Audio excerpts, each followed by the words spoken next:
రాష్ట్రంలో ఇప్పుడు కొత్తగా నారా లోకేష్ గారు సీఎం అనేటట్టు ఒక వార్త హల్చల్ అవుతుంది. దీని మీద మీ అభిప్రాయం ఏంటి? మీరేమంటారు? యాక్చువల్లీ రాష్ట్రంలో ఇప్పుడు కూటమి ప్రభుత్వంలో చాలా అభివృద్ధి సాగుతోంది. కొంతమంది ఆ పార్టీ అభిమానులు కానివ్వండి, లేదంటే రాష్ట్రంలో కొంతమంది ప్రజలకు కనిపించొచ్చు, వారికి ఆ భావన ఉండొచ్చు, తప్పేమీ లేదు. నారా లోకేష్ గారు సీఎం అవుతారు, లేదంటే అవడానికి అన్ని అర్హతలు ఉన్నాయని చెప్పని కూడా ప్రజలు అనుకుంటూ ఉన్నారు.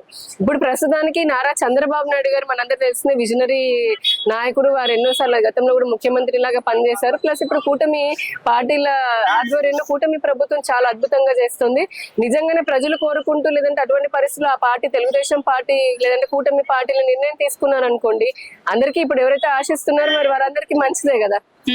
అంటే ఇప్పుడు సడన్ గా ప్రత్యర్థులైన వైసీపీ మాజీ మంత్రి పేర్ని నాని గారు మాట్లాడుతూ మీడియా ముఖంగా నారా లోకేష్ గారు సీఎం కాబోతున్నారు, ఉగాది వెళ్ళిన వెంటనే కూడా ప్రమాణ స్వీకారం అనే వార్త చెప్పారు. ఇప్పుడు అది మీడియాలో ఒక రకంగా వైరల్ అవుతుంది. కావాలనే వైసీపీ నాయకులు మాట్లాడారా, లేదంటే ఇది నిజమేనంటారా? నిజం అవునో కాదన్న దానికి ఇంతకు ముందు నేను చెప్పాను. ఇక వైసీపీ నాయకులు మాట్లాడడం ఏంటంటే ఇప్పుడు కల్తీ లిక్కర్ కి సంబంధించి లేదంటే రకరకాల కేసుల పైన వాళ్ళు ఉన్నారు. సో అందుకని చెప్పని దాని నుంచి మరల్చడం కోసం అని చెప్పని కూడా వాళ్ళు ఇటువంటి టాపిక్ ని తీసుకురావచ్చు. ఒకవేళ నిజంగా అదే జరుగుతుంది అనుకోండి, ఇందాక అనుకున్నట్టుగా